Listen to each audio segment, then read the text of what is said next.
दोस्तों, अगर आप कोई इन्वर्टर लेने की सोच रहे हैं, आप कंफ्यूज हैं कि मैं किस कंपनी का लूँ, इस कंपनी का महंगा है, इस कंपनी का सस्ता है, इसकी सर्विस कैसी है, किसका क्या है, वो सारी बातें आपके मन में घूम रही हैं, आपको कन्फ्यूजन है, तो इस वीडियो को देखने के बाद में आपके सारे कन्फ्यूजन जो है मैं दूर करने वाला हूँ। दोस्तों, मैं शमशाद आपका स्वागत करता हूं हमारे इस YouTube चैनल में।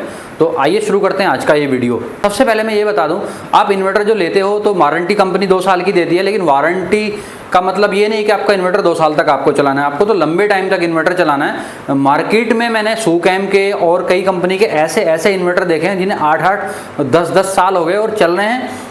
माइनर सा कोई प्रॉब्लम आती है, मॉसफेट हो गया, कोई ट्रांजिस्टर उड़ गया या कुछ और हो गया, रिपेयर कराया, ठीक हो गया, तो वो इन्वर्टर चलते आ रहे हैं लंबे टाइम से।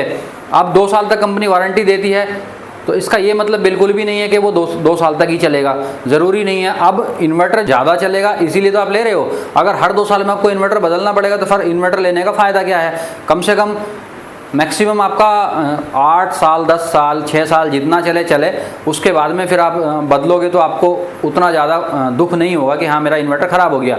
इन्वर्टर 2 इन्वर्टर मार्केट में है। एग्जाम्पल से मैं आपको समझाता हूँ। एक इन्वर्टर ये है, एक इन्वर्टर ये है। दोनों इन्वर्टर में से किस किस कंपनी के हैं वो आपको नहीं जाना है, लेकिन एक इन्वर्टर सेम कैपेसिटी का 20,000 का है, दूसरा इन्वर्टर सेम कैपेसिटी का 30,000 रुपये का है या 25,000 रुपये का है।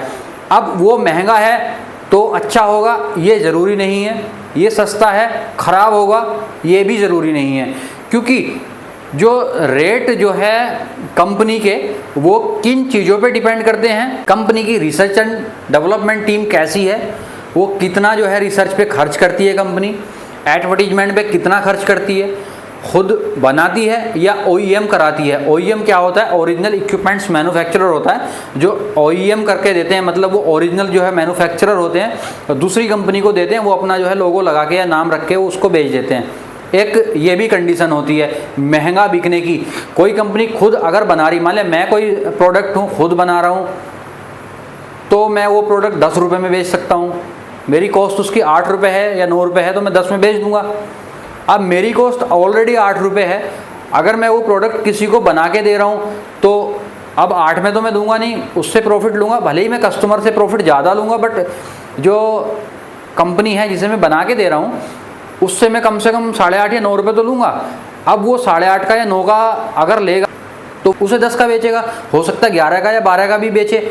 इन सब चीज़ों को लेके जो है वो रेट बढ़ जाते हैं। अब प्रोडक्ट ख़राब होना या सही होना किन बातों पे डिपेंड करता है? देखो, इलेक्ट्रॉनिक आइटम है या कोई और भी कंपोनेंट होते हैं हमारे घर में, हम जनरली जैसा आप और हम सभी लोग यूज़ करते हैं अपने घर में। इन्वर्टर यूज़ करते हैं, बैटरी यूज़ करते हैं, फ्रिज, वॉशिंग मशीन, इंडक्शन, दुनिया भर के होम अप्लायंसेस होते हैं। क्या ये ख़राब नहीं होते? ख़राब सब होते हैं दोस्तों, लेकिन ख़राब होना किन चीज़ों पे निर्भर होता है कि कंपनी की सर्विस कैसी है। भले ही वो प्रोडक्ट 3rd क्वालिटी का बना हुआ है और वो प्रोडक्ट महंगे रेट में आपको कंपनी ने दे दिया, लेकिन कंपनी की सर्विस जो है वो 1 नंबर है, बढ़िया है। आपने आज कंप्लेन करी, कल सर्विस इंजीनियर जो है आपके घर पे पहुंच गया, तो मैं उस प्रोडक्ट से अच्छा प्रोडक्ट कोई नहीं मानता। एक प्रोडक्ट है जो कि है तो महंगा और है भी बढ़िया, लेकिन उसकी सर्विस नहीं है, कितना भी बढ़िया प्रोडक्ट हो, अब उसमें ख़राब होने के चांस जो हैं वो बने ही रहते हैं। कब क्या हो जाए कोई पता नहीं है। तो इन सब चीज़ों को ध्यान में रखते हुए आपको इन्वर्टर ख़रीदना है। ज़रूरी नहीं है कि महंगा है तो बढ़िया होगा, सस्ता है तो ख़राब होगा। सस्ता वाला भी बढ़िया हो सकता है और महंगा वाला भी बढ़िया हो सकता है, सस्ता वाला भी ख़राब हो सकता है और महंगा वाला भी ख़राब हो सकता है। तो इन सारी चीज़ों को आपको ध्यान में रखना है, उसके बाद इन्वर्टर ख़रीदना है। कहते हैं जी हमारा इन्वर्टर तो सबसे बढ़िया है, नंबर 1 है, तो ज़रूरी नहीं है। अब ज़रूरी है उसकी सर्विस। अगर आपको सर्विस अच्छी मिल रही है तो ख़राब प्रोडक्ट भी बढ़िया हो जाएगा, और अगर आपको सर्विस नहीं मिल रही तो बढ़िया प्रोडक्ट भी ख़राब हो जाएगा। अब एक कंपनी है जो खुद मैन्युफैक्चरिंग करती है, खुद बनाती है, R&D खुद करती है, सारा कुछ खुद करती है, ऑलरेडी उसका नाम है, उसे लोग जानते हैं, एडवर्टीजमेंट के ऊपर भी खर्चा नहीं करती है, उसका प्रोडक्ट अच्छा होगा और सस्ता भी होगा। लेकिन ये ज़रूरी नहीं है सस्ता होगा, लेकिन मैं उम्मीद ज़रूर करता हूँ कि वो प्रोडक्ट अच्छा ज़रूर होगा। दूसरी कंपनी है वो ना तो R&D की टीम उसके पास है, ना मैन्युफैक्चरिंग प्लांट है, वो सिर्फ सेल्स टीम उसने रखी हुई है, एडवर्टीजमेंट के लिए पैसा खर्च कर दिया है। तो एक तो वो दूसरे से प्रोडक्ट ले रहे हैं वो महंगा, उसके ऊपर जो मार्केटिंग का खर्चा कर रहे हैं वो और महंगा, और उसके बाद उनका मार्जिन वो महंगा। वो सारी चीज़ें कैलकुलेट होने के बाद में प्रोडक्ट हो जाता है महंगा। अब वो प्रोडक्ट महंगा ले लिया आपने, ज़रूरी नहीं है वो बढ़िया होगा और ये भी ज़रूरी नहीं है कि वो ख़राब होगा। अगर वो ख़राब है, सर्विस अच्छी है तो वो प्रोडक्ट अच्छा है। अगर वो प्रोडक्ट अच्छा है, सर्विस भी अच्छी है, तब तो और अच्छा है। और अगर प्रोडक्ट अच्छा है, सर्विस ख़राब है, तो वो प्रोडक्ट बिल्कुल भी अच्छा नहीं है। क्योंकि जब इन वारंटी आपको सर्विस नहीं मिल रही, तो वारंटी के बाद जब वो आउट ऑफ वारंटी होगा तब उसे कैसे सर्विस करोगे। साइन वेव इन्वर्टर जितने भी आ रहे हैं उनमें से सभी इन्वर्टर के अंदर माइक्रो कंट्रोलर है, जो कि प्रोग्रामिंग उसमें होती है। अब वो प्रोग्रामिंग का जो डेटा है, जो सॉफ्टवेयर है, वो उसी कंपनी के पास में होता है जिस कंपनी का वो इन्वर्टर है। दूसरा उसे ना तो चेंज कर सकता है, ना उसमें मॉडिफिकेशन कर सकता है अगर माइक्रो कंट्रोलर उसका ख़राब हो जाता है तब।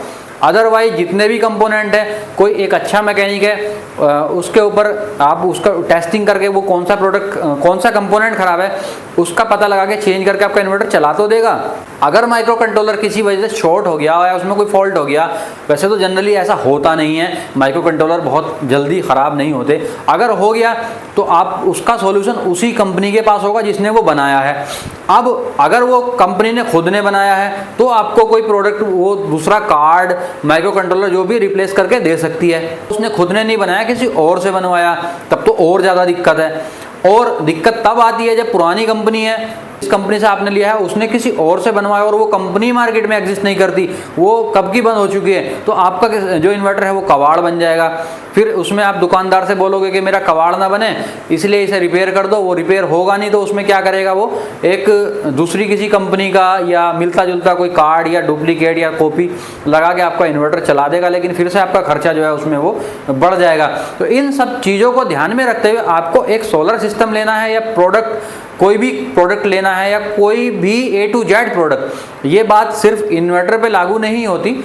आप फ्रिज लोगे तब भी, आप वॉशिंग मशीन लोगे, आप इंडक्शन लोगे, बहुत सारी चीज़ें ऐसी हैं, इलेक्ट्रॉनिक हैं, ख़राब होने के चांस बने रहते हैं। तो इन सब बातों को ध्यान में रखते हुए आपको प्रोडक्ट लेना है। बाकी इस वीडियो में कोई आपका कन्फ्यूजन है, क्वेश्चन है, कमेंट करके पूछ सकते हैं। वीडियो अगर अच्छी लगी तो लाइक और शेयर जरूर करें, और अभी तक भी आपने हमारा चैनल सब्सक्राइब नहीं किया तो प्लीज़ चैनल को सब्सक्राइब करके बेल आइकन जरूर प्रेस करें। आपने वीडियो को अंत तक देखा उसके लिए आपका दिल से धन्यवाद।